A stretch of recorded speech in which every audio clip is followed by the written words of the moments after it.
Muito boa tarde, Entre Família está no ar. E aí, como é que tá essa quarta com cara de segunda, hein? Pós-feriado, semana vai ter só 3 dias, basicamente, né? O Cris já dava assim, ó, graças a Deus que a semana tá curta, né, Cris? E aí, como é que você tá? Tamo junto.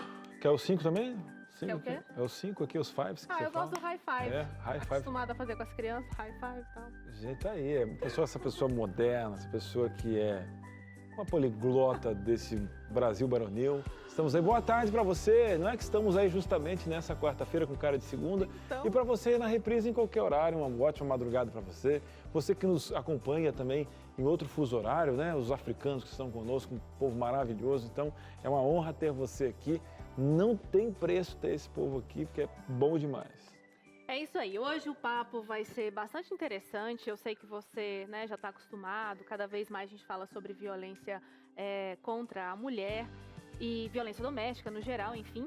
E hoje a gente vai tratar de uma desses tipos de violência, né, violência econômica. É a primeira vez que eu vou discutir esse assunto, então estou bastante curiosa para entender mais. Junto com você, nossa especialista tá ali, veio de longe, tá? Veio de Joinville / Goiás, né? Ela que faz essa ponte aérea. Que é pertinho, né? Uma coisa do lado da outra. Só que não, vamos entender. A gente entendeu o porquê que ela faz essa... Porque ela tem uma questão com a vida, com o esposo. Aí E abriu essa sessão, mais uma ponte aérea. Para estar com a gente aqui. Agora você vai fazer mais um point que é em Jacareí, São Paulo, para trazer informações para você. E olha, essa questão econômica é tão especial, porque a gente tem dados aqui durante o programa, durante essa jornada de 4 anos dentro de família, quase 4 anos, que 1 em cada 3 casamentos termina em divórcio. E a segunda causa são questões financeiras. Então a questão financeira ela tá presente na família, né?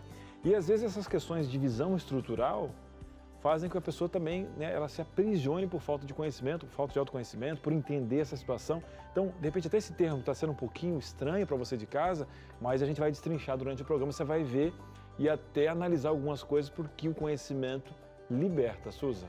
É isso aí, eu não vou dar nenhum conceito, nenhuma introdução, nenhum preâmbulo, né? Ela está cheia dessas palavras hoje. Nenhum preâmbulo. Você sabia que essa palavra eu falo ela com muito carinho, porque ela me lembra um professor que foi muito importante para mim, morreu muito jovem, né, infelizmente. E ele foi, assim, o meu olheiro, quem me treinou, assim, e tal, enfim. Você tem o telefone dele? Essa palavra, ele morreu, infelizmente, muito jovem. E sempre que eu falo, eu lembro com muito carinho dele, enfim.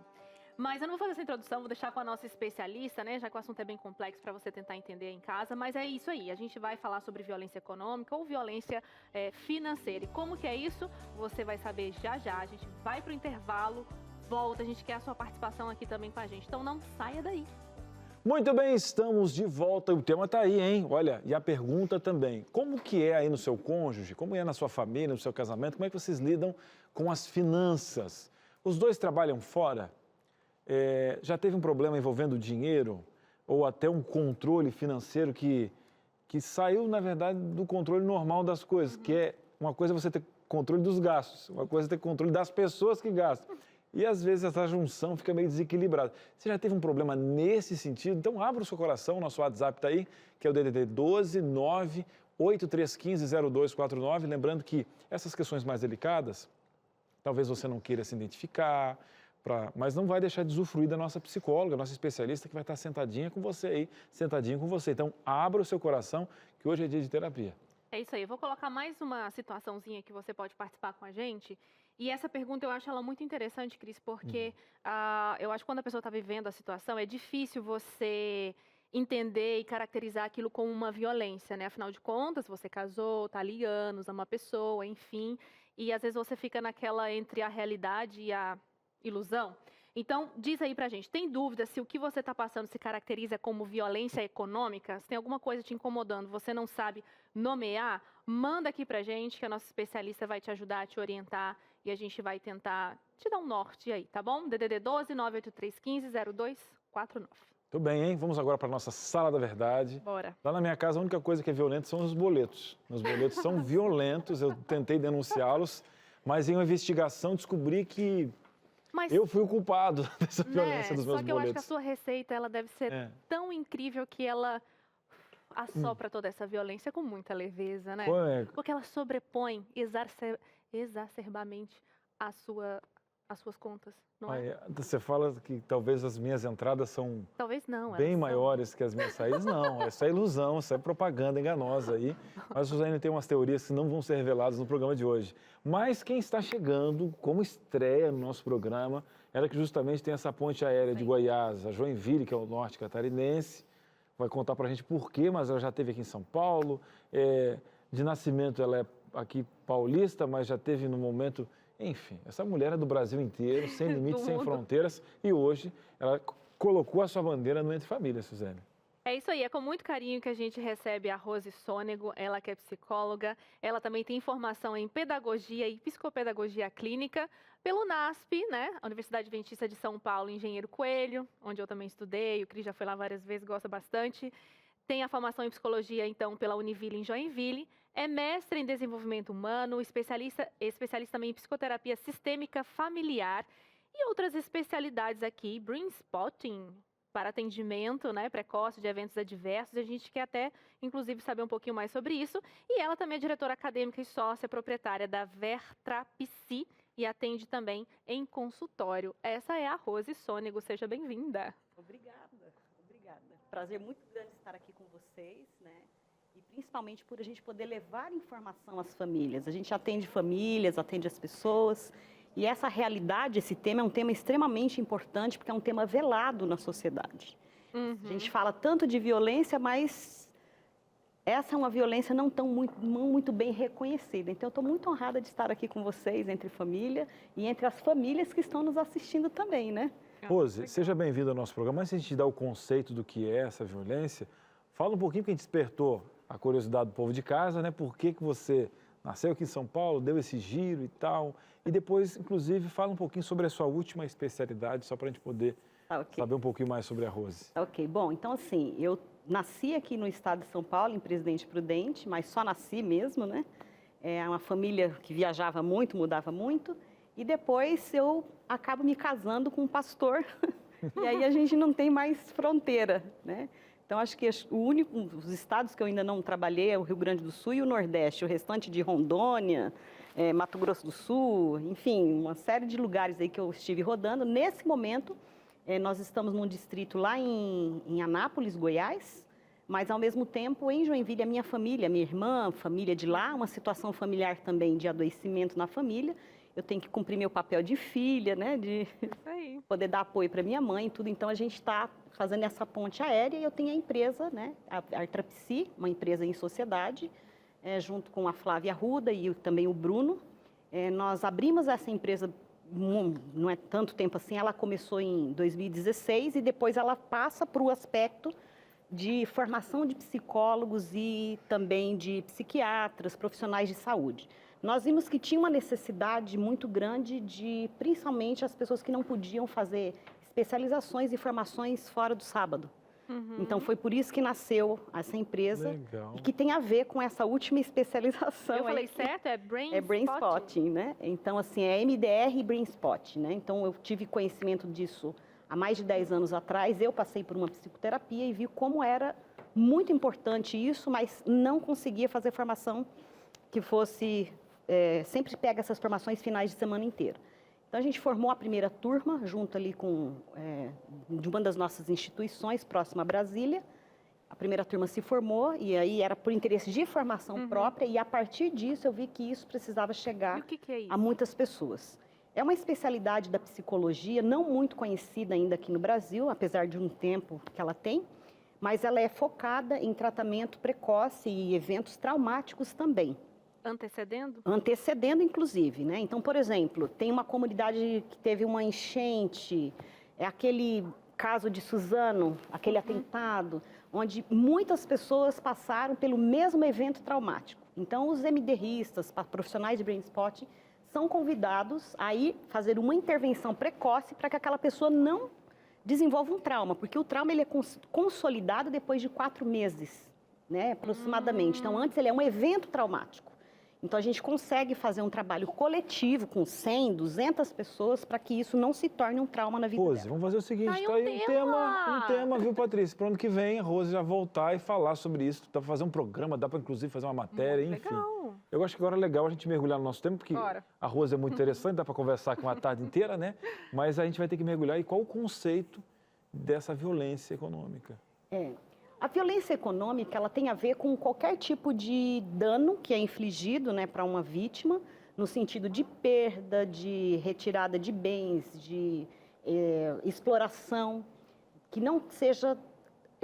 o agressor, ele pode fazer com que a pessoa fique presa numa situação em que ela não pode sair, que tem a ver com, não só com dinheiro, mas com patrimônio, ou com instrumento de trabalho, ou qualquer outra coisa, né, que vai fazer a pessoa ficar refém de uma situação, tirando a sua preciosa liberdade e autonomia. Né? Então, tem a ver com esse tipo de dano patrimonial.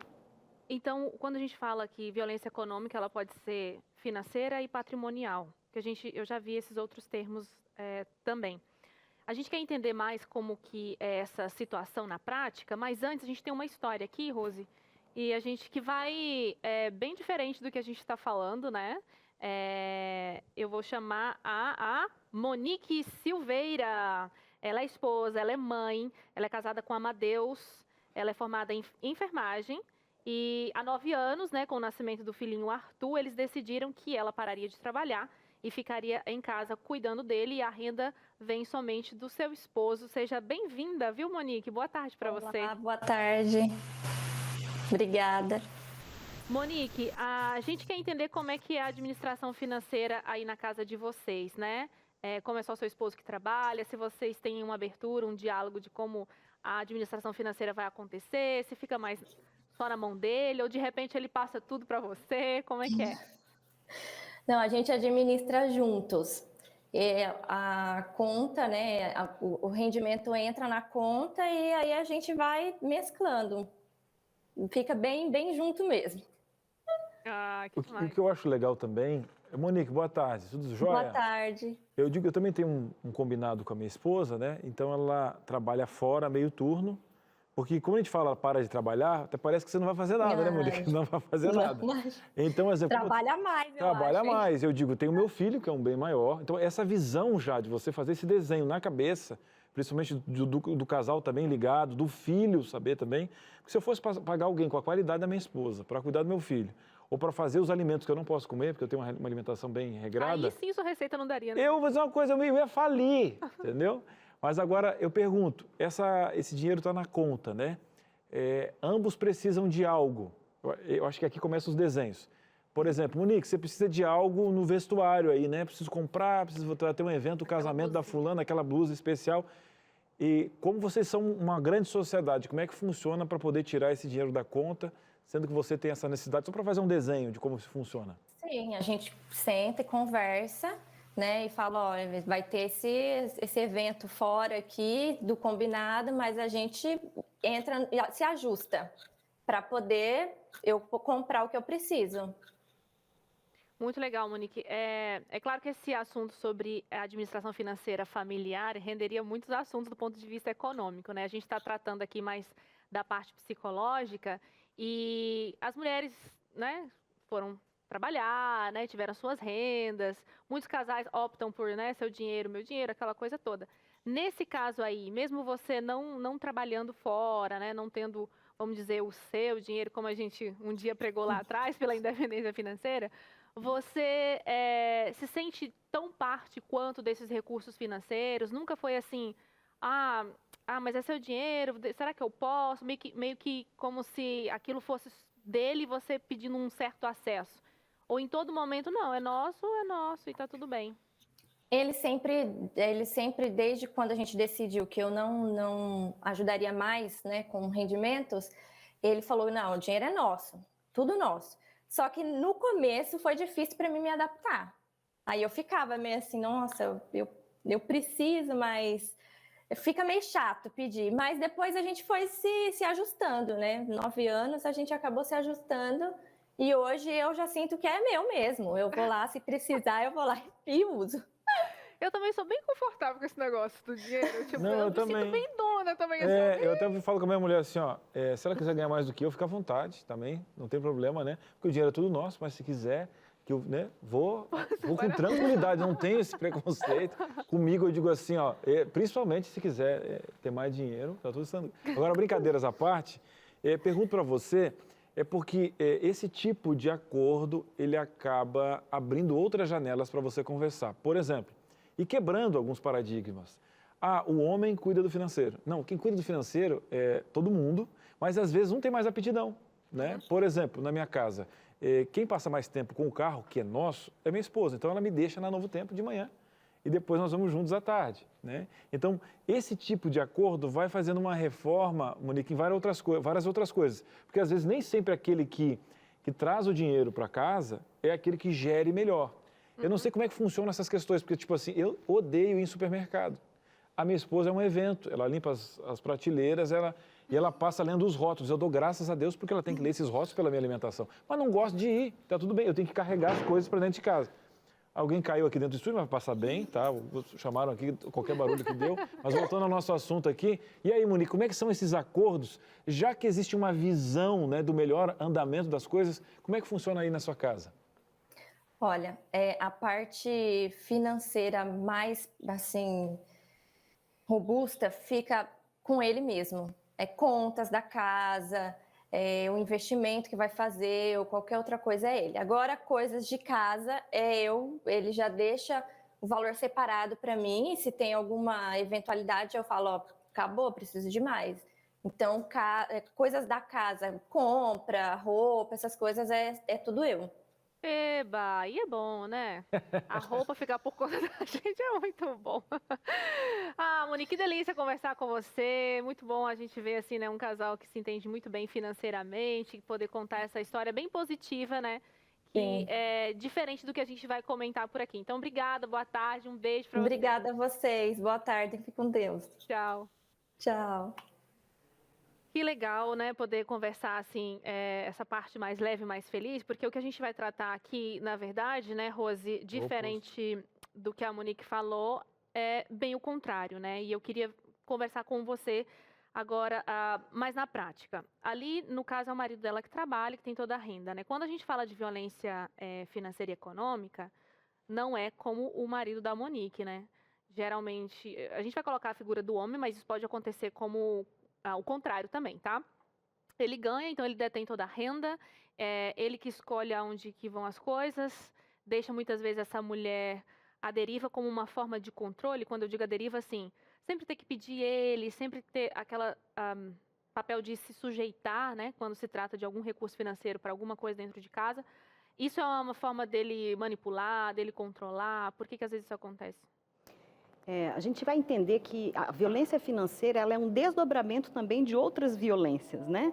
Então, ela ali está presente, por exemplo, abandono, negligência, pode estar presente a violência física, pode estar presente outras violências em comorbidade, em conjunto com isso. Então, quando essa pessoa faz esse movimento, né, de ficar no controle, eu gosto muito da psicologia sistêmica, que faz análise. Uma das coisas que a gente analisa em terapia é a questão do dinheiro. Porque o dinheiro, como é que ele circula na família? Porque ele diz do controle. Quem tem mais poder, quem tem menos poder dentro da família. Quem ganha mais? Quem ganha mais ou quem... Às vezes não, às vezes a pessoa até ganha muito. Vamos supor, tem mulheres que são extremamente independentes, têm muito dinheiro, mas elas precisam levar o salário todo e deixar na mão do seu companheiro. Então, não tem a ver com quem ganha, mas quem está no controle naquele sistema familiar.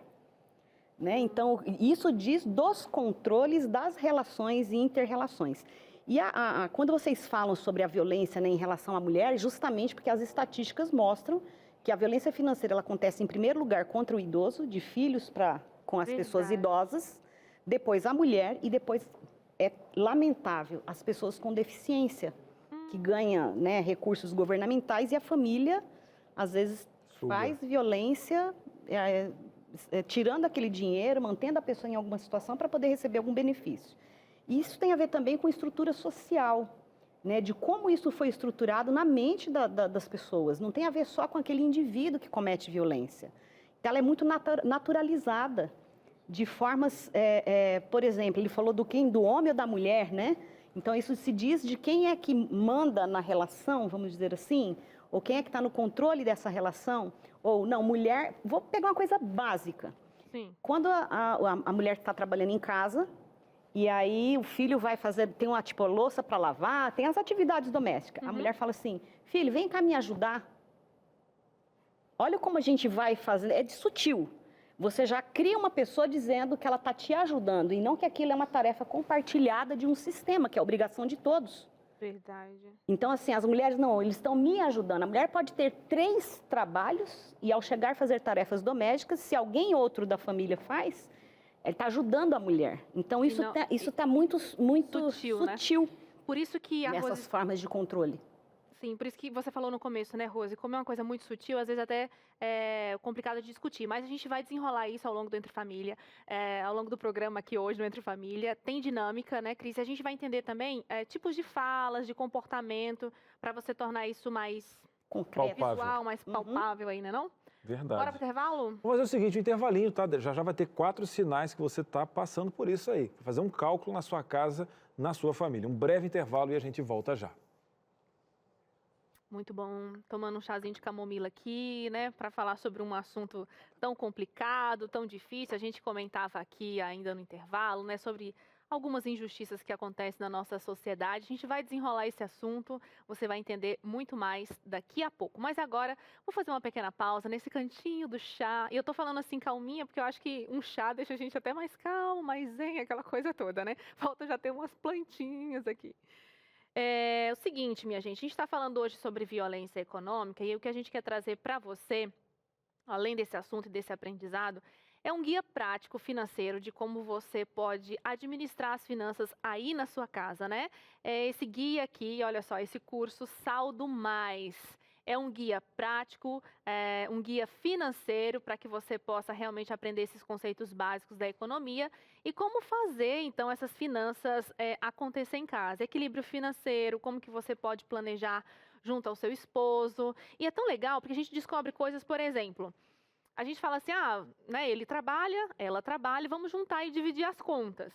Mas sempre tem o que ganha mais. E você sabia que o certo e o justo é dividir proporcionalmente? Pois é, e tem uma continha matemática para se fazer. Então, quem ganha mais vai contribuir mais. Quem ganha menos, obviamente, né, vai contribuir menos. E como fazer essa conta, né? Como é que faz essa conta de proporção aí? Enfim, vários outros conceitos que você vai ter aqui para você aprender como fazer isso na sua família e na sua casa. O bom é que tem aqui também para você, inclusive, referências bíblicas, tá? Tem referências bíblicas aqui também. A importância de você ser um bom administrador. E no final sempre tem aqui algumas questões práticas. Por exemplo, você leu o assunto, né? E agora, o que eu vou fazer na prática, né? O que eu coloco em prática agora a partir do momento que eu li? Coisas que você não deve esquecer. Então tá bem didático para que você possa ter, assim como diz o nome da revista, né? Um saldo a mais. Positivo e não negativo, né? E para você ter esse material na sua casa é muito simples, é muito fácil, minha senhora, meu senhor. Pegue seu telefone aí agora, o celular tá por aí? O celular tá sempre perto, né? Tá sempre à mão, porque a gente não vive mais sem. Então, pois bem, abra lá o Contatos, abriu? Escreva Entre Família. Escreveu? Beleza. Coloca o curso, que é aí para você não misturar com o nosso WhatsApp daqui, que você sempre participa. Beleza, agora salva aí o WhatsApp, tá? Que eu vou passar para você, porque tem que salvar para mandar o WhatsApp, tem que salvar o contato. O DDD é 12 98244 4449. Anotou? Tá passando aqui na telinha também, mas eu vou repetir para você, o DDD aqui nosso é o 12. E o telefone é o 98244 4449. Beleza, é só mandar um oi, fala que você quer receber essa revista Saldo Mais. Daí você recebe um link e lá você faz o seu cadastro com o seu endereço e esse material chega para você de graça aí na sua casa. Porque o nosso intuito é sempre levar conhecimento para que você cresça, floresça, transborde e aprenda muito mais, tá? Enquanto eu fico aqui tomando o meu chazinho, que hoje a Yasmin colocou sem açúcar, viu, gente? Que eu não sou tão saudável como o Cris, mas que tá bom, viu, Yasmin? Tá até bom. Quem sabe, né? Até o final do ano eu não aprendo a beber chá sem açúcar por aqui no Entre Família. Eu vou jogar pro Cris, enquanto você vai trabalhando aí, Cris, eu vou ficar aqui bebendo meu chazinho, observando. É contigo, hein? Eu sabia que ele ia fazer isso aí. É capaz que ele não me provocar, ainda mais como o chá que eu gosto, né? Gosto de chazinho e tal, mas vai dar tudo certo, viu? Apesar de saber que você não queria estar bebendo isso aí, mas você vai dar tudo certo. Muito bem, né? Ela que está britânica, né? É o chá das 5, mas virou o chá aqui das 15, das 3 da tarde. Mas bora lá. Agora, chegando mais um banquete para você, que é informação e conhecimento. 4 sinais de violência econômica em diversas situações, exemplos do dia a dia. Estamos aqui com a Rose, a nossa especialista, e você de casa vai ficar bem atento. Rose, 4 pilares especiais que vão dar luz, né? Para a pessoa começar a fazer algumas comparações. E é claro que o nosso programa é o início dessa caminhada, mas trazer para o consciente é o primeiro passo. Gente, eu tenho que me aprofundar, eu tenho que buscar ajuda, e esse é o nosso intuito. Então, vamos à tela, então? Primeiro sinal chegando para a gente. Rose, entrega menos que o necessário para os custos domésticos, ou seja, né, acaba deixando a pessoa em maus lençóis, menos que o custo. Como é que funciona esse quesito aqui? Olha, é bastante triste isso, né? Eu, além do meu consultório, eu atendo na plataforma Psyson, que é uma plataforma internacional que atua em 13 países. E a gente vê que tem as questões socioculturais implícitas nisso. Então, vamos depender da questão socioeconômica daquela família. Quando fala entrega menos do que...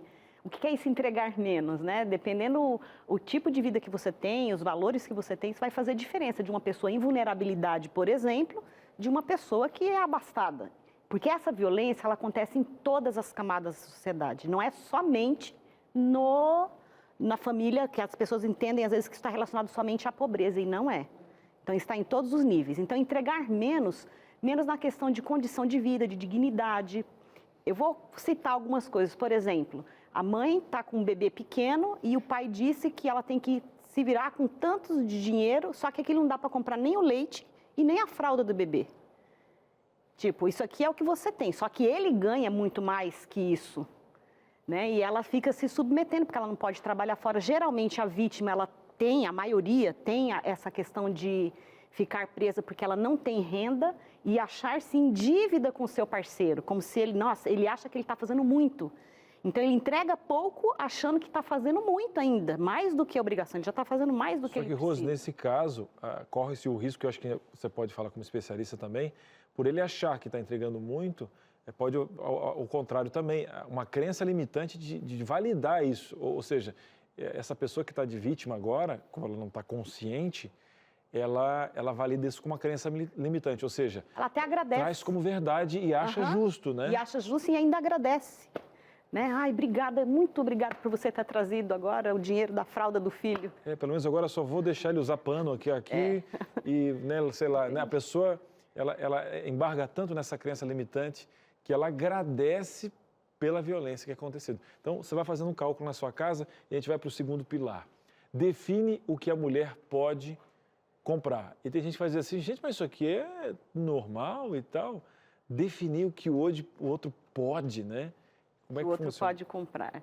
Me lembra aqui de algumas situações, por exemplo, a pessoa quer um celular, né? Uma esposa quer um celular de tal tipo. E aí o esposo entende que não, que ela não precisa dessa tecnologia toda, que tal, mas ele compra para ele algo muito melhor, né? Porque ele diz o que ela precisa. Ele não assim, dentro de uma família de socioeconômica mais abastada, ou de uma família, né, com mais dificuldade, definindo o que a mulher pode comprar, que tipo de roupa ela pode comprar, se ela pode comprar ou não determinada roupa, se pode dar algumas coisas para os filhos ou não, ele vai dizer, ele é o que controla, né, aquela situação da mulher. E a gente fala da mulher, mas também pode ter o inverso, mas geralmente é com a mulher que acontece isso, né?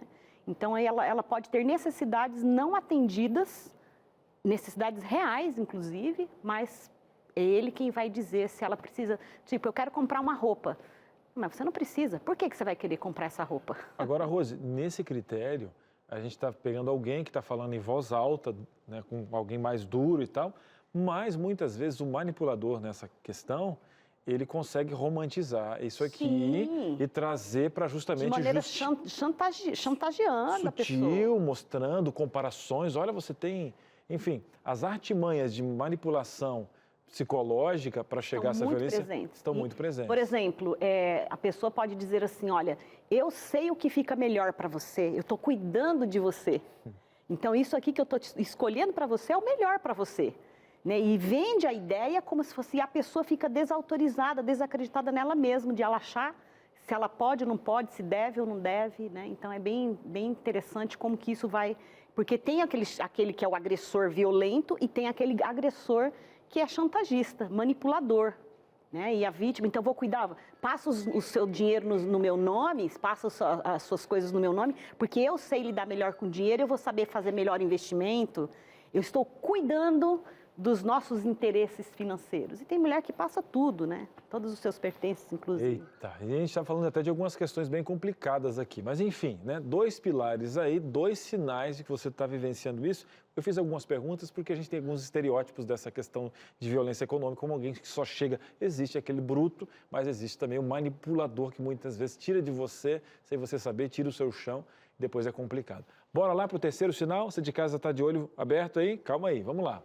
Exige comprovantes das contas e senhas de cartões para controlar. Diferentemente de uma organização financeira, onde justamente esses comprovantes eles servem para dar jus ou até para que a gente possa ter garantia de alguns conceitos, aqui não é isso. É algo muito além, onde não existe privacidade, esse ser que é uma carne só não consegue ter nada, né, onde ele possa ter domínio, porque aqui a gente vê um ditador, um excesso de um controle, onde a pessoa não tem controle de nada, né, Rose? E esse controle, ele pode vir de maneira sutil também, inclusive usando a religião, tá? Eu já escutei assim, mas o casamento, ambos são uma só carne, então um só cartão, usa argumento religioso, inclusive, para fazer a pessoa entender que ela precisa dele, que ela não consegue fazer aquilo sozinha, ou seja, ele desqualifica a capacidade, né, do seu companheiro, da sua companheira, para controlar. Ao pedir senhas de cartões, comprovantes de tudo que a pessoa gasta, a pessoa se sente o tempo inteiro vigiada. Ela não tem liberdade de comprar nada sem que o outro saiba. É diferente do que nós estamos falando daqueles que se comunicam para decidir o que vai comprar para o projeto de vida. Não é isso, né, que nós estamos colocando aqui, é aquele cônjuge que vai te exigir um relatório, né, do que você faz e com o cartão eu sei o quanto você pode gastar ou quanto não pode. Chega até a colocar limite no cartão da pessoa, né? Você pode gastar tanto e vai no banco e coloca um determinado limite. Pode acontecer também, tá? Olha, tá tudo certo. Lá em casa, né, quem tem o meu cartão de débito é a Silvia, mas não tem violência comigo não, tá? Tá tudo certo, tá combinado lá, eu faço as finanças, mas ela que fica com débito até agora, ela pegou mais um cartãozinho meu, que na verdade é dela também, que é o Alelo.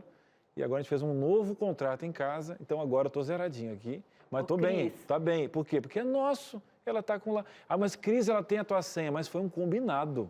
Isso aqui foi um combinado, tá tudo certo. E como ela tem uma função dentro da família, que é justamente ela ter esse horário que ela trabalha em casa, ela coordena as questões do mercado e outras coisas, ela foi combinado, está com ela esse débito e tá tudo bem. Tipo, o que às vezes a pessoa pode fazer uma distorção em casa do que é ter essa parceria, né? Porque eu controlo as finanças em outra escala, ela distribui as finanças em outra, então a equipe de trabalho é uma equipe funcionando, onde ela tem realmente as senhas, porque é ela que...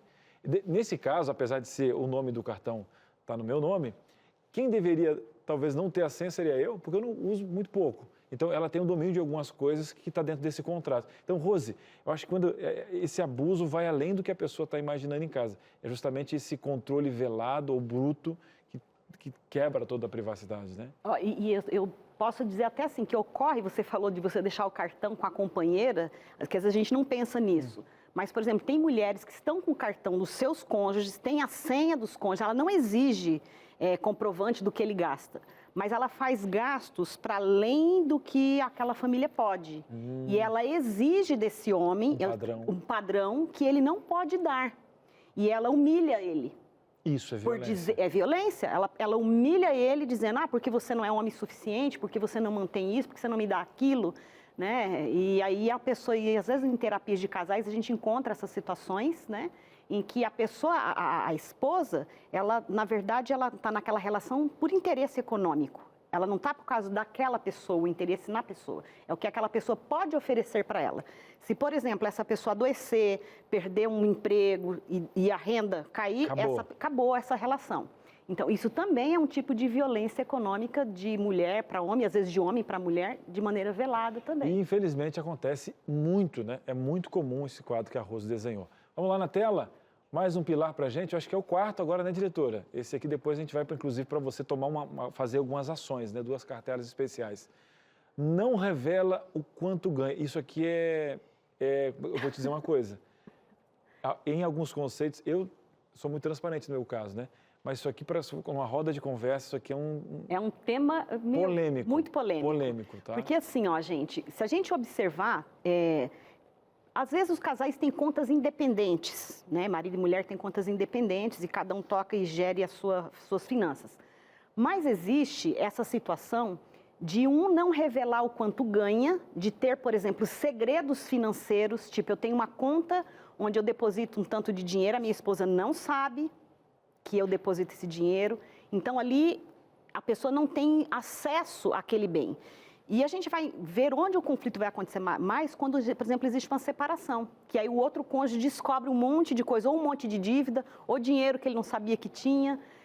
E a forma de não revelar o quanto ganha é para não propiciar para o parceiro a condição de ele poder pedir alguma coisa, né? E aí é um papel disfuncional desse cônjuge, esse homem ou essa mulher que faz isso, qual é a relação dele com o dinheiro? O que essa relação diz? Que é mais importante esse dinheiro, esse negócio do ter, do guardar, do que a pessoa amada que eu tenho ali na minha frente. Então, eu acho muito interessante, né?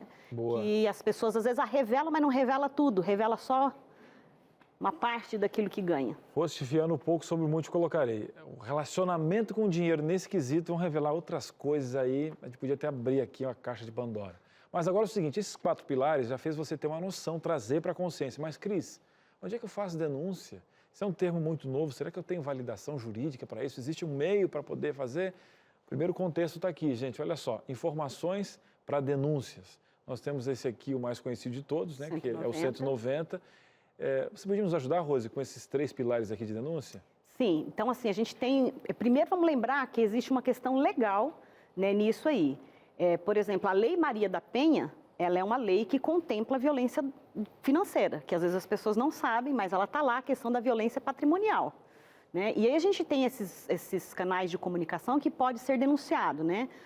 O 190, quando é alguma situação de flagrante, né, que é da polícia, a polícia anônimo também, que você pode denunciar anonimamente essas informações que vão ser conferidas pela polícia. E aqui é uma coisa que a comunidade também pode ajudar, né? Fazendo denúncia anônima, que não precisa ser só a vítima. E aí ajuda a vítima, que é o 180, né? De buscar ajuda contra a violência contra a mulher. Mas eu vejo que a gente ainda não tem muito estruturado socialmente políticas públicas. Isso aqui não é suficiente.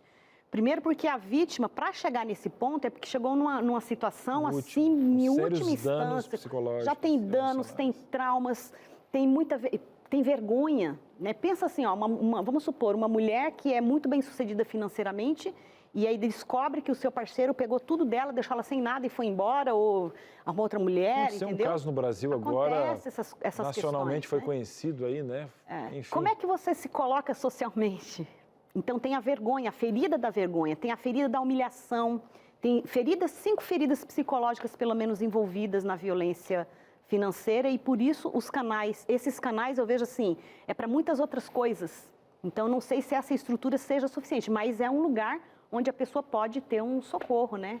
E diante de tudo isso que a gente está colocando, a gente sabe que a psicologia andou muito agora, até inclusive em crenças limitantes, a gente não conseguiu colocar psicologia junto com questões, com Deus na mesma frase, né? Olha o quanto que a gente estava distante disso, mas a dor ensina a gemer, já viu aquele ditado? Então as dores, a gente veio de uma 4ª onda da pandemia.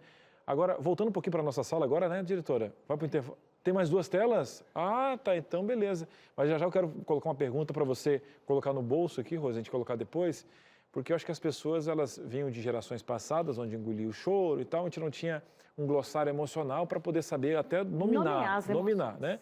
E diante disso, como você trabalha com educação, eu queria saber o quanto que a gente podia, de séries iniciais, já ajudar as nossas crianças, porque elas estão agora realmente em um cenário complicado, aumentou muito essa depressão e, enfim, de 14 a 24 anos, o nosso cenário, já você guarda essa informação para a gente discutir no próximo bloco. A gente tem mais 2 telas agora para ajudar aqui nas nossas ações, né? Olha que legal, nós temos aqui, é um QR Code, né, para denunciar, então o pessoal coloca aqui, aproxima e ele também vai levar para esses canais, né? Então agora está em tela cheia, você de casa agora que não pegou aqueles números, mas são pilares centrais, que você já conhece, o 190 e 181, mas agora se você aproximar neste momento o seu celular, o QR Code, você vai colocar a câmera do seu celular. Quando você clicar em alguns celulares, vai ter ali um link. Clicou naquele link, você vai ser direcionado também para esses canais, né, Rose? Que bacana, né? Porque isso facilita muito, essa tecnologia vai ajudar muito as pessoas a terem um acesso rápido, né? Pelo menos a ter a questão de informações. Eu acho que é importante destacar também que para a pessoa fazer a denúncia, a gente tem que ter cuidado, né? Porque dependendo da situação, se a violência financeira está junto com um agressor físico, o risco também é grande de denúncia. Ela precisa se calçar primeiro, né? Para fazer denúncia, pedir rede de apoio, e aí pode buscar a rede de apoio da sua sociedade mesmo, a sua comunidade religiosa, pessoas que são da sociedade civil, como professores, você falou até de escola, né? Algum lugar onde ela possa ter outras pessoas sabendo da história, e não só ela, porque se for um agressor de tendência violenta, ao denunciar, se ela não consegue comprovar tal, isso só faz o quê? Fazer o agressor ficar mais irado e também ou torná-lo mais especialista em esconder os seus atos, a manipular. E porque às vezes a vítima também ela não tem noção disso, vive uma crença limitante, e se hoje você não tiver um envolvimento de uma rede multidisciplinar para trazer para o consciente, essa pessoa não vai validar a denúncia e vai ainda fortalecer o abusador. Retira às vezes a denúncia, Chega a fazer denúncia, mas aí vai lá, ele manipula ou ameaça, ela vai lá e retira a denúncia. E aí, mesmo aqueles que fizeram denúncia anônima, quando o agente, né, vai até a casa da pessoa, vai poder buscar o que está acontecendo, ela fala, não está acontecendo. O medo é tão grande, a situação é tão difícil para aquela pessoa, que é muito difícil ela sustentar se ela não tiver alguém mais apoiando ela. E uma sociedade que conhece, ela ajuda, rede de apoio. Vamos fazer o seguinte, a gente vai para um breve intervalo. Eu sei que você tem perguntas, se você está sofrendo, se você está passando por algum problema, entre em contato conosco. Hoje você tem a possibilidade de uma psicóloga estar sentada aí na sua casa. Essa é a ferramenta desse programa, tá? Não sai daí, um breve intervalo e a gente volta já. Entre Família está de volta. Que bom ter você junto com a gente aqui no Entre Família. Agora a gente está recebendo, inclusive, visitas ilustres vindas aí da Costa do Marfim, uma galera que trabalha com comunicação lá na nossa rede administrativa, né, da Igreja Adventista, ali na parte oeste. Muito legal ter eles aqui. Eu falava para o Cris, pena que a gente não pode conversar, não sei falar francês, não sei falar inglês, mas eles estão aqui nos prestigiando, tem você aí do outro lado, enfim, só festa por aqui.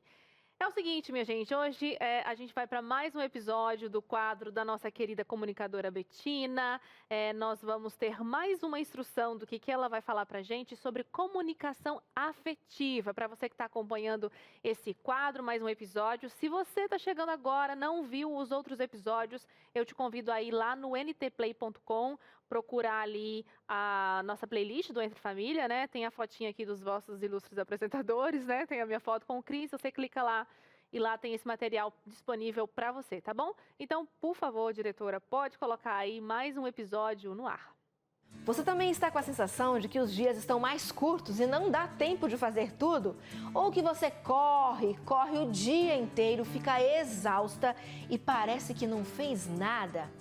Precisamos dar mais qualidade ao nosso tempo. Mas como que a gente faz isso? Eu quero conversar com você hoje sobre este assunto.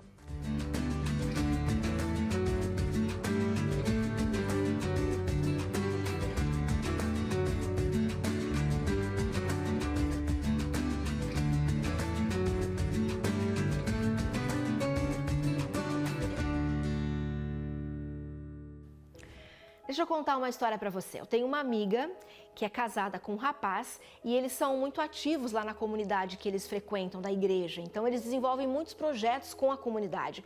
E ele é extremamente ocupado, a agenda super lotada. E eu estava conversando com ela esses dias e falando que eu gostaria que ele desse uma palestra ou conversasse com um grupo de uma outra igreja para orientar um pouquinho mais sobre os projetos que são desenvolvidos, dar algumas ideias, falar sobre planejamento. E ela me disse assim: Betina, meu marido vai fazer um tempo e irá lá na igreja para fazer a palestra. E sabe, essa expressão ficou martelando na minha cabeça. Vai fazer um tempo. E eu pensei tanto e cheguei à conclusão do que parecia óbvio. fazer um tempo. A gente tem 24 horas todo mundo, né? Como é que vai fazer um tempo nessas 24 horas? Acontece que quando a gente entende que algo é importante de verdade, a gente prioriza. A gente faz um tempo. Não é assim? A gente acha tempo para aquilo que a gente acha que é importante. É sempre assim. Só que nessa correria que a gente tem vivido, nessa agitação no nosso dia a dia, parece que nós estamos no piloto automático, não é assim? A gente acaba não estabelecendo prioridades, a gente acaba não entendendo o que é importante, a gente vive numa grande correria e parece que a gente vai empurrando as coisas com a barriga, porque a gente não para refletir o que de fato é importante e estabelecer um tempo e fazer um tempo para aquilo que a gente acha que é importante. Sabe, quando a gente faz um tempo, quando a gente estabelece um período, um prazo, um tempo para as coisas ou para as pessoas que a gente entende que são importantes, a qualidade dos nossos relacionamentos muda muito. Quando a gente estabelece um tempo de qualidade ou quando a gente dá mais qualidade ao nosso tempo. E aí você começa a pensar, né, de onde foi que surgiu essa expressão tempo de qualidade, ou dar mais qualidade ao tempo. É um terapeuta americano que trabalha com casais há muito tempo, mais de 3 décadas.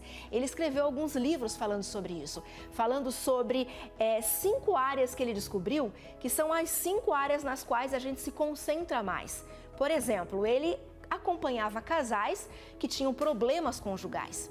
E nessas conversas para orientar esses casais, ele percebia que as reclamações, tanto do homem quanto da mulher, se concentravam sempre em 5 áreas. E em cima dessas 5 áreas, eles reclamavam, criticavam e muitas vezes desgastava a relação. Esse terapeuta entendeu que essas 5 áreas são as 5 linguagens do amor, ou seja, aprendemos lá na infância 5 linguagens pelas quais aquela pessoa que nos criou, a mãe, o pai, o vô, a avó, eu não sei quem criou você, eu não sei como é a sua família, mas aquela pessoa que te criou manifestava amor, manifestava que se importava com você por meio de 5 expressões. Então presta atenção nisso que é muito importante. Essas 5 linguagens do amor que esse terapeuta descobriu, nós aprendemos na infância, com os nossos pais ou com aquela pessoa que nos criou. Sabe como que a gente aprende? Assim, ó, a pessoa demonstrava amor pra gente por meio dessas 5 áreas, ou com toque físico, ou com palavras de afirmação, de incentivo, de elogio, ou dando presentes, né? Ou fazendo algo, atos de serviço, algo por nós, ou então tendo tempo de qualidade. As 5 formas que essa pessoa demonstrava que nós éramos importantes ou que nos amava. E a gente cresce e a gente leva isso para os nossos relacionamentos. E é assim que a gente demonstra que a gente ama, por meio dessas 5 linguagens.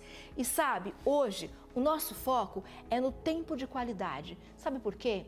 A gente tem corrido tanto, a nossa vida tem sido tão ativa, tão intensa, que a gente acaba não dedicando tempo de qualidade para quem importa, para os nossos relacionamentos, que é o que traz qualidade para a nossa vida.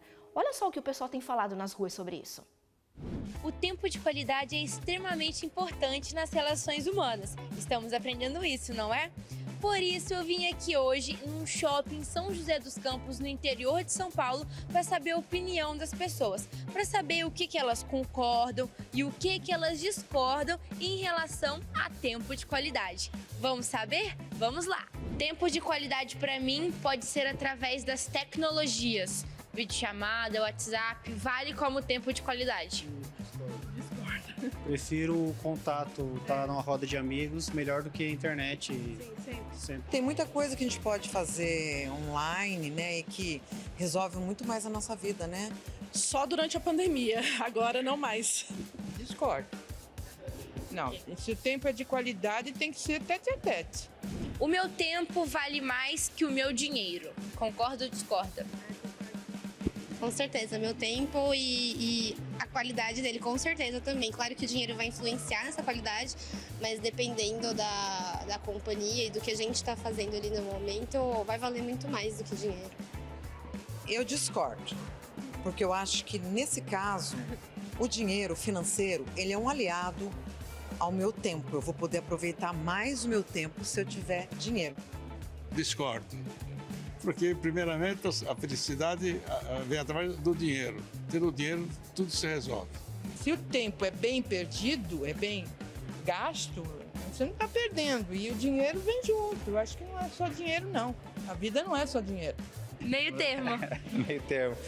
Tem que ter o mínimo necessário para você poder viver, né? Com esse mínimo, aí o importante, acho que é mais o tempo que você tem para gastar com a família, por exemplo. A quantidade de tempo não importa, desde que seja de qualidade. Concorda ou discorda?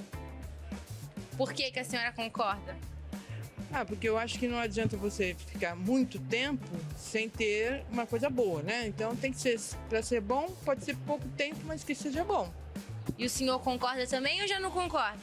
Concordo com ela. Assina embaixo. Assino. Se não falar que não assino, apanho em casa. Prefere, então, qualidade do que quantidade? Com certeza. Mesmo se fosse em 5 minutos, o tempo não importa. O que importa é a qualidade. Sempre a qualidade. Às vezes você passa pouco tempo, mas se for um tempo bem agradável, importante sim é a qualidade. Mas se você estiver passando um tempo de qualidade, por exemplo, com seu filho, mas for apenas 5 minutos por semana, continua concordando? Não, aí também não pode ser tão pouco assim. Quando a gente diz, tem que ter um mínimo também.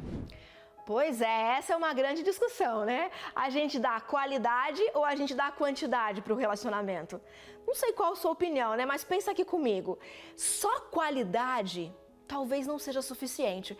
Pensa você passar 5 minutos do dia só com o seu filho. E aí nesses 5 minutos você é a melhor mãe, é o melhor pai. Mas são só 5 minutos.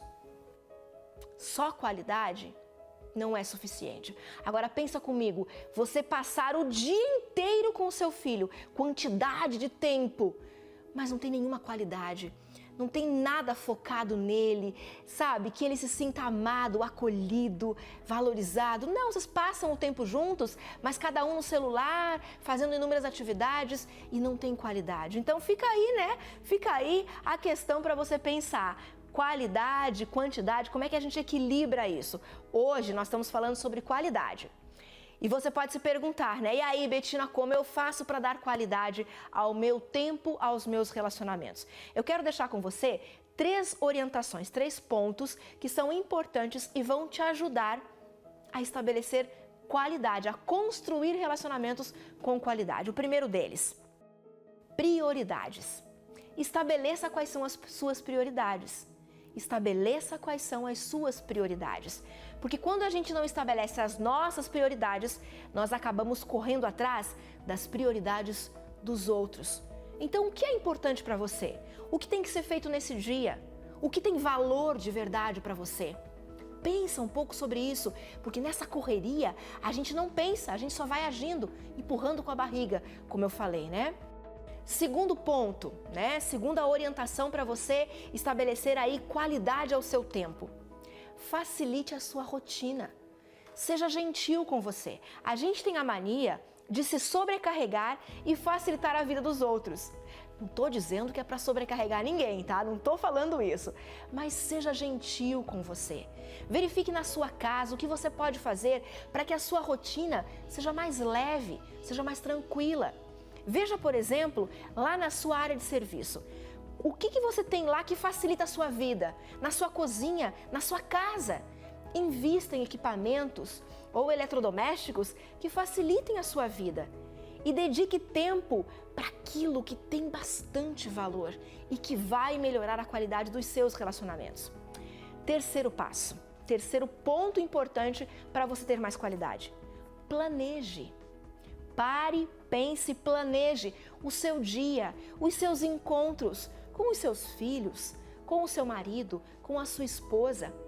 Planejamento é fundamental para você ter qualidade no seu dia, qualidade nos seus relacionamentos.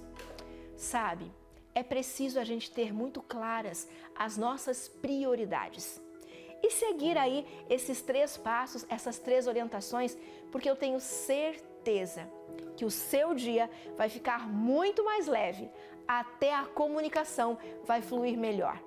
invista no que tem valor para você.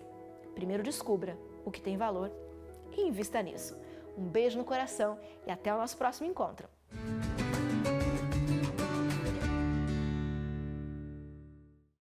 Muito obrigada, Betina, mais uma vez. Queria dizer duas coisas.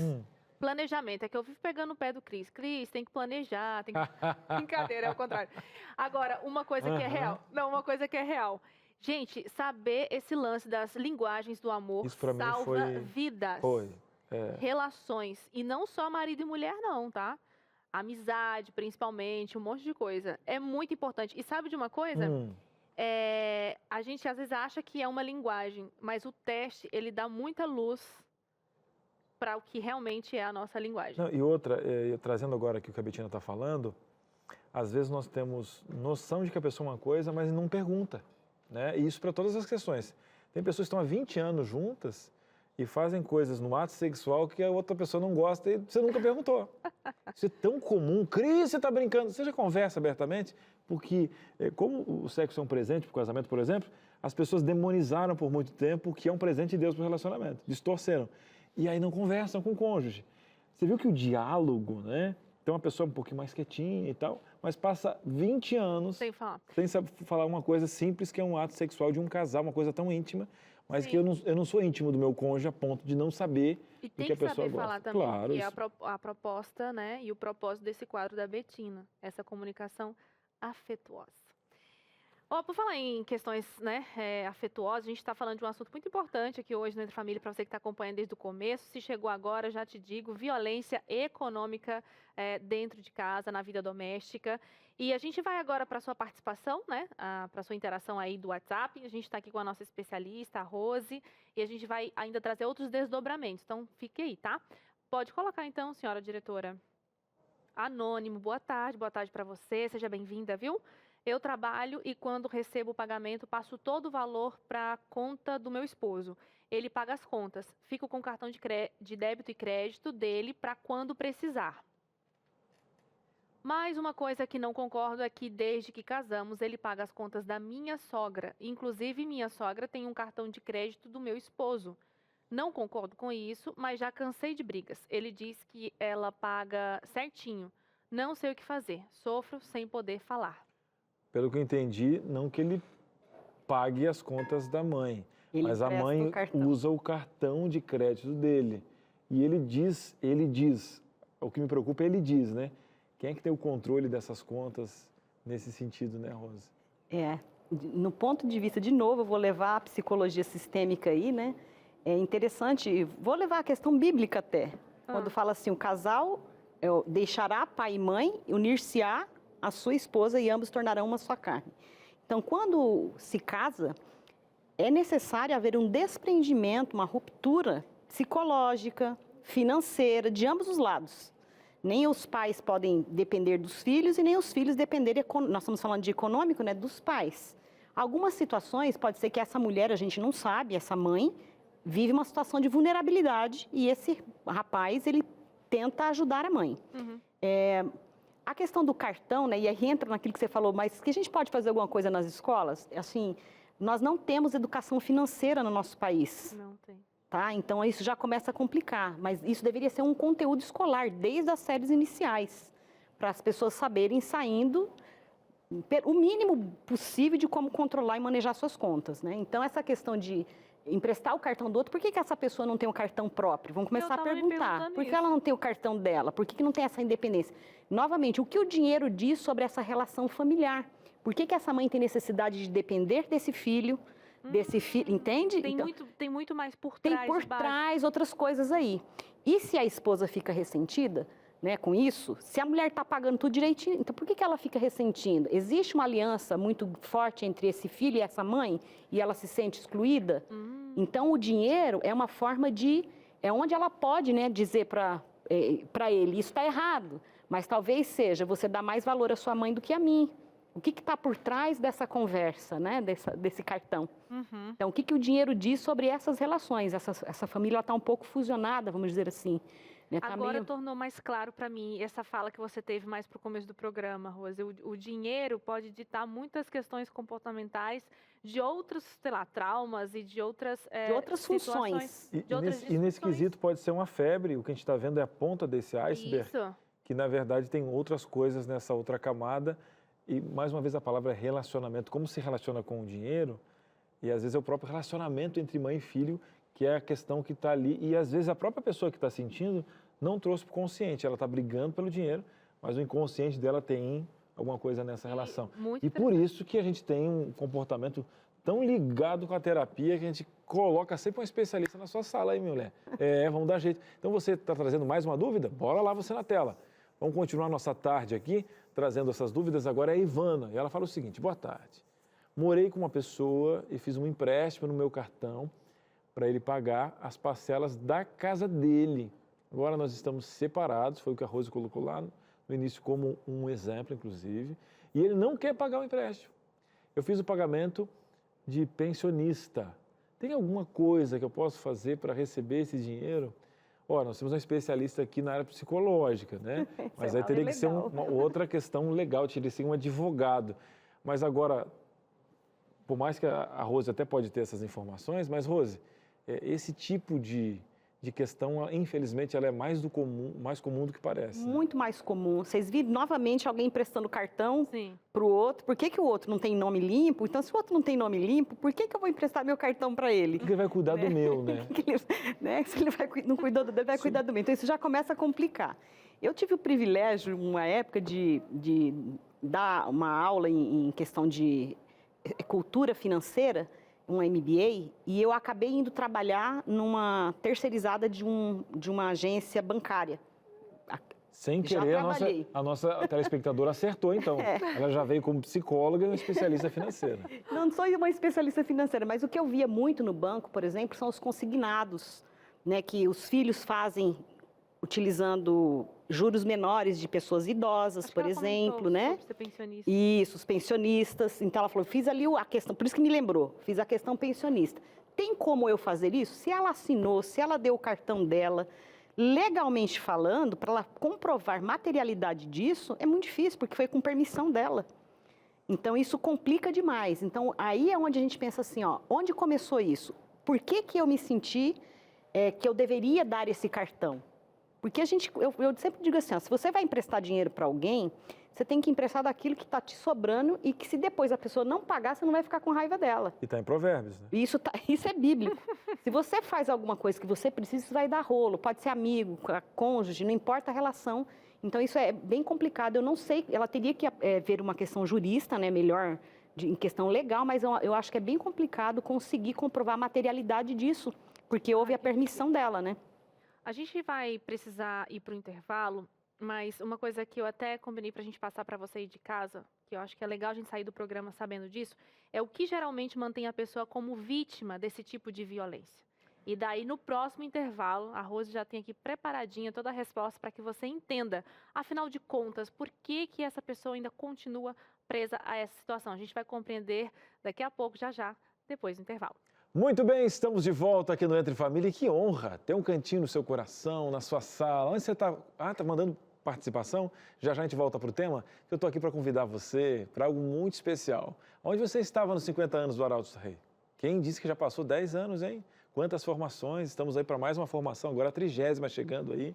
Inclusive, a despedida, né, do pastor Denis, o barítono do Arautos. Está chegando aí mais alguém para compor esse time, porque é a voz da profecia. Né? É um ministério que já passaram várias formações e a esperança continua. Coloca na agenda, hein? Dia 11 de dezembro, às 16h, na Estância Árvore da Vida, em Sumaré, São Paulo. O Arautos do Rei vai visitar você aí, em várias pontas do Brasil, fazendo aquela caravana para lá, para cá. Agora chegou a sua vez de fazer sua caravana e vir comemorar entre nós, que é o tema, né? A sua única chance de viver esse momento entre nós, porque você também é um Arautos. Cris, como é que eu faço para comprar o ingresso? Acesse novotempo.com/arautos, novotempo.com/arautos. Lá nós temos aí uma landing page, né? Uma página específica para você ter todos os dados. Olha, minha criança tem tal idade, paga. Fulano até a idade, como é que eu faço para comprar? Tem lá. Inclusive, hoje teve uma novidade. Se não me engano, até o pessoal do Sul entrou em contato comigo. que agora tem um cupom de desconto que está entrando lá, né, para você poder ter esse ingresso, que os cantores da gravadora que vão disponibilizar. Então você pode entrar, né, depois no Instagram do Arautos, enfim, dos cantores da gravadora, e você adquirir esse desconto para você ganhar o desconto nesse primeiro lote aí, tá bom? É fácil, novotempo.com/arautos, lá você vai encontrar e vai poder adquirir lá você vai poder comprar na sua cidade, fácil, tirar suas dúvidas, novotempo.com/arautos, então coloque na sua agenda, dia 11 de dezembro, gente, olha, hoje que dia é? Hoje é dia 16? Gente, menos de 30 dias, você tem que se organizar, tá? Pede para o pastor da igreja aí, vamos fazer uma excursão. Vou juntar com a família, vou ir de Kombi, vou de avião, vou de carro. Mas venha, dia 11 de dezembro, em Sumaré, São Paulo. Esperamos você aí, Arautos, 60 anos, entre nós. E vamos marcar mais um momento juntinho com você, tá bom? Enquanto você vai se organizando, comprando seu ingresso, organizando sua caravana, a gente está aqui na Caravana do Conhecimento e Informação, num tema tão importante como essa questão da violência econômica. O povo de casa está participando, né, Suza? É isso aí. Por falar em organizar, eu tenho que começar a me organizar mesmo. Eu quero estar lá e tem que ver essa logística. Bora lá então, para você aí de casa, que está participando com a gente, chega junto. Hoje estamos falando sobre esse assunto que o Cris comentou, né, violência econômica, e a gente tem um desdobramento aqui muito interessante sobre esse assunto. Pode colocar aí, diretora, a participação do Danilo, de Campinas. Danilo, seja bem-vindo. Como identificar a violência econômica e como reagir à mesma para se defender? E aí eu acrescento aquela perguntinha, né, que a gente ficou devendo para você, por que essa pessoa se mantém ainda como vítima, né? E isso às vezes perdura por anos. Então, Susan, se a gente for prestar atenção, tem estágios isso, não é uma coisa de literatura, mas o que eu observo, inclusive, de consultório, que as pessoas passam, eu penso que tem pelo menos 7 itens que acontecem aí. A primeira fase é a fase que eu chamaria de pré-dilemática. É a fase onde a pessoa não entra em dilema. Se alguém apontar para ela, ela fica brava. Se outra pessoa de fora que ela está vivendo uma violência, porque aquilo ela ainda está fantasiando, ela ainda tem ganhos ali, psicológicos, né? Eu vou puxar o que a Betina falou. Vamos supor que ela cresceu sem a linguagem do toque, tá? Então, uma pessoa que tem carência de toque. E aí, o algoz dá exatamente isso para ela e tira o dinheiro dela. Então, ela tem um ganho, ela permanece naquela relação, fica ali porque tem algum tipo de ganho tem ali também. Verdade. Né? Depois tem a fase, onde que é a fase dilemática, que é quando as antenas começam. Epa, tem alguma coisa errada aqui. Não sabe o que é. Não sei o que é direito, estou confuso, mas tem um ruído, tem um estranhamento naquela relação. Eu não sinto que a outra pessoa está sendo sincera comigo, eu desconfio, mas você fala, é coisa da minha cabeça. Não, gente, eu estou vendo coisa onde não tem. E às vezes eu falo assim, confie nos seus instintos, porque tem coisas que não são cognitivas. Tem coisas que a gente percebe sensorialmente, por exemplo, tá? Que é para além do sistema de cognição. Então, são sistemas de autopreservação que o ser humano tem. Então, quando que a gente fala aquele negócio, não sei porquê, eu senti uma... Preste atenção nisso, não é do nada que você sentiu que tem uma coisa errada ali. Então, acho que essa é a primeira fase. A segunda fase precisa tomar consciência de que tem alguma coisa errada. Aí, essa fase, a pessoa começa a tentar diálogo. Vai conversa com a pessoa, vai e fala, e aí sempre o outro vai fazer com que ela se sinta culpada. E dá aquela manobra. E a pessoa ainda se sente culpada. Ai, por que eu falei isso para ele? Ou por que eu falei isso para ela? Né? Então, a pessoa se sente ainda culpada naquela situação. Depois vem, então, um estágio mais decisório, de que, assim, eu preciso tomar uma decisão, isso aqui não está bem, e isso já avançou muito, então a pessoa já teve muitas perdas, isso já teve um processo traumático, que eu quero destacar isso, porque ali tem o trauma de traição, porque a pessoa que ela confiava está traindo ela. Tem o trauma de humilhação social, porque aí eu fico dependente de situações financeiras onde eu não tenho liberdade de ir e vir. Então, tem várias questões traumáticas relacionadas a esse assunto. E o vórtice do trauma tem a ver com o que Cris estava falando o tempo inteiro sobre crença limitante. As nossas crenças irracionais, limitantes e outras crenças, elas surgem de traumas. Então, quando a minha criança interna, minha vida anterior, né, de quando era pequeno, eu não tive as linguagens, né, que ali apresentou muito bem a Betina, eu tenho uma carência, então isso faz com que naquele momento eu perca um pouco da minha racionalidade, porque é a minha criança que está agindo. Então, a minha criança não consegue enxergar. A criança entende de questão financeira? Não. Então, quando o meu companheiro me diz que eu sou irracional, você está vendo coisa onde não tem, eu regrido emocionalmente falando, porque eu tenho uma dependência ali emocional até daquela pessoa, e aí a criança não dá conta de ver realmente a situação. Então, o Danilo pergunta assim, então como que eu posso reagir a isso, né? Primeiro, então, nessa fase é buscar ajuda, para você ver as suas questões, por que você não consegue agir com isso. Ajuda profissional. Ajuda profissional. Isso pode ser, para quem tem condição financeira, buscar uma psicoterapia, para quem não tem, existe as psicoterapias gratuitas, né? É muito importante falar isso, inclusive nós tivemos a Semana de Saúde Mental aqui na Novo Tempo, nós organizamos o Psy e a Vertra em apoio aqui com vocês, nós atendemos por volta, acho que de umas 2.000 pessoas, ano anterior e mais 2.000 esse ano, e um dos temas era a violência financeira. Essa sala não foi a sala mais procurada. A sala mais procurada é ansiedade, porque isso as pessoas se permitem falar. Entende? Não é porque as pessoas não têm problema de violência doméstica, é porque como é que eu vou ficar num grupo e as pessoas vão saber que eu sofro isso? Então tem a ferida da humilhação e da vergonha, que precisa ser tratada para essa pessoa ter empoderamento de sair daquela situação. É muito louco isso, né, Rose? É muito porque profundo. A gente aqui, né, a pessoa que sofre, mas ainda assim passa pela vergonha, né? Que deveria ser de quem...